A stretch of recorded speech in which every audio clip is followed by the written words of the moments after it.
Hello collectors, and welcome to my review of the NECA Godzilla 1994 12-inch head-to-tail action figure. This is NECA's first of the classic series.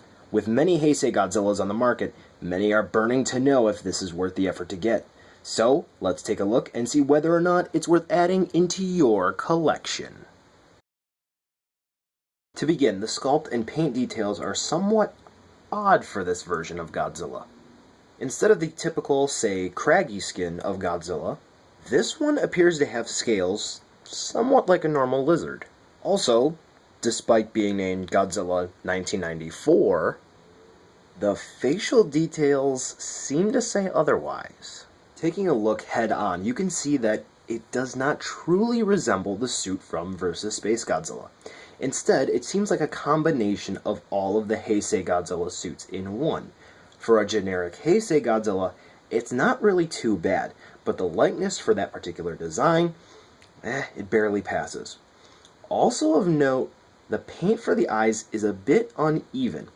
You can see that there's a white spot in the corner of this eye closer to the nose, whereas that same white spot is not present on the other eye, except for over here in this corner. I checked many at my local Toys R Us, and they were all like this. Also, you can take a look here in the mouth, where the paint is pretty sweet, no slop at all on mine, and the tongue is nicely sculpted. So there is a little bit of saving grace for the head. Here's a solid look at his body, where you can see the odd choice of skin texture. It looks nifty in hand, and it's not totally a turnoff. I was initially hesitant to get this simply because of the skin texture. It just weirded me out, but in hand, it doesn't look bad. Also of note is the green paint used on this guy. No Heisei Godzilla, save for Junior, is green. The Art Adams version is, but the 94 suit is the typical charcoal black. Next up, the claws on the hands and feet sport this very odd choice of blue paint. It's not a bad choice per se, rather interesting indeed, but when it comes down to it, all of the claws aren't painted fully. Only the tops are. The bottoms, not at all. And here's a look at his feet. And you can see the lack of paint underneath. Finally, his back, the dorsal plates. When you're taking a look at them from afar, they look really, really well done. And you don't really notice any of the imperfections until you get up close. Where on mine, for an example, you'll notice that some of the dorsal plates have some paint missing at the tips here. There's random brush strokes here, right there where the tip of my finger is, where there's paint outside of the lines, so to speak, where it shouldn't be. And also, if you take a look at some of the smaller dorsal plates, there is indeed paint missing, and an exemplar of this would be the back of his neck, where it doesn't look like much paint was applied at all. Yeah, that's not too great, but when you keep in mind that this is a $20 action figure, it's pretty good, and I expected a little bit less quality there, so props to NECA on that one. Now, I want to take this time to point out that this Godzilla is made of a very, very soft plastic. And, well, you can see as I move the dorsal plates here, very bendy. It's an odd choice, and it's really a surprise when you first take him out of the package that he's just, well, so soft. And I have a fear that this may eventually cause him to wear down over time, but only time will tell. So, overall in the looks department, he isn't horrible, but he's not a great 1994 Godzilla.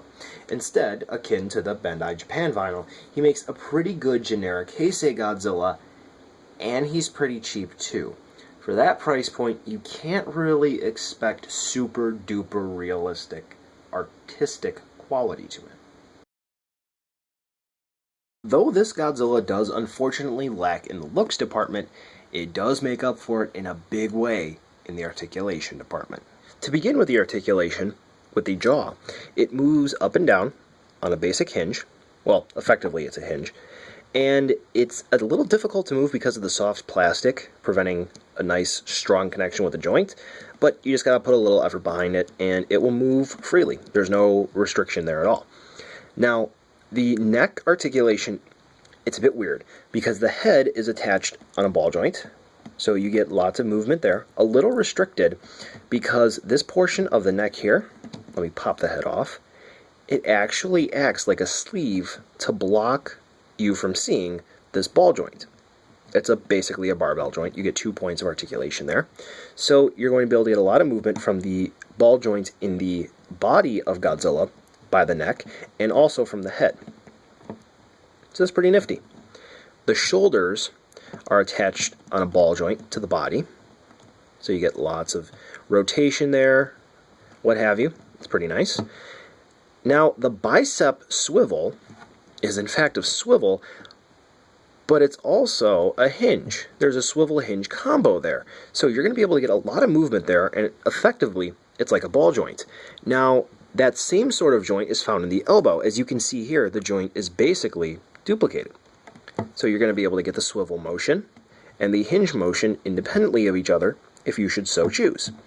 Now, the wrist is on a ball joint, so you can move the hand around freely, and the fingers are on a hinge, which is pretty interesting if you ask me. Moving down to the main body of Godzilla, you have an ab crunch, which is on a ball joint, which has a lot of range to it. I was very, very surprised by this. And you can spin it around as much as you should so choose. Just be careful, this way you're not constantly scraping the dorsal plates against each other, because though they will bend, paint scraping. You don't want that. The hips, the thighs are attached in a ball joint, so you get lots of movement there. But unfortunately, not a lot of movement out to the side. I mean, you're not going to be able to get them to do the splits, but that's life. The knees, as you can see from the back, are on a swivel hinge combo instead of a true ball joint. So you can spin them around, and you can move them front and back.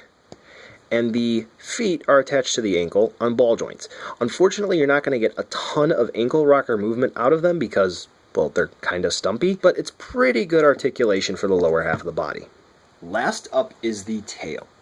You have a few ball joints in here, and they really don't have that much range to them. It's just to basically help this portion of the tail here, which is attached on a ball joint, very easy to pop on, I might add, which is bendy wire. So you can get a lot of range of movement out of that, though I must stress this enough. Don't do what I'm doing here and manhandle it, because you may cause it to break. I mean, it will break over time, but you're just going to make it go a little bit faster. And surprisingly, there's not a lot of resistance like their 2014 Godzilla. It's very, very easy to move and bend in a whole bunch of creative shapes. So when it comes to articulation, of course, there's a little bit of restriction, and it's not a $60, $70, $80 SH Monster Arts, but for 20 bucks, it's not all that bad. You can get this Godzilla into a lot of interesting poses. Unfortunately, this NECA Godzilla comes with no accessories. However, I'm including this portion of the review because if you are an SH Monster Arts fan, chances are you may have picked up a spare beam effect or two along the way collecting the line, and it just so happens the beam effects for Godzilla also work for this one. So if you need to have this NECA Godzilla firing a beam, and you have some left over from your SH Monster Arts purchases, you're going to be just fine. When it comes to scale, a lot of collectors are looking for just the right Godzilla. Well, maybe I can help shed some light on exactly how big this dude is. First up, here he is alongside NECA's other Godzilla, the 2014 design, and here with some of NECA's Pacific Rim offerings. Here's the NECA Godzilla alongside the Ultra Act Ultraman Renewal, Ginga, and Red King. Here he is alongside some of the larger SH Monster Arts. And here are the Tamashii Nation's renditions of his co-stars, Space Godzilla, Little Godzilla, and Mogera in the SH Monster Arts line. And finally, the comparison a lot of you have been waiting for. The NECA Godzilla 1994 alongside the SH Monster Arts Godzilla 1994. And as you can see here, there is definitely a size difference, but that's not the only difference they have. Though the NECA Godzilla may beat the SH Monster Arts in terms of height, the SH Monster Arts beats it in terms of head to tail length. So as you can see, the NECA Godzilla it's a little bit bigger than 6 inches, but if you have a display you want to sneak it into, chances are you're going to be able to do it just fine. So, buy it now, skip it, or wait for a deal. When it comes to looks, it's hard to say this is the 1994 Godzilla. The face is squished in a bit, and the texturing on the body, it isn't right. Now, a generic Heisei Godzilla? I'd say that's very fitting. The paint is questionable, though indeed interesting. The green takes a little bit to get used to, but it can be looked past, and depending on the lighting, you might not be able to pick up on it right away. The articulation for a $20 toy is not bad by any means. The bendy wire sucks, but such is life. Adding in the size of this guy, this is definitely a nifty little package. Is this the SH Monster Arts killer many reviewers are making this out to be? No, not in any way. There's a big gap in quality difference anyone who has owned a Monster Arts will be able to point out right away.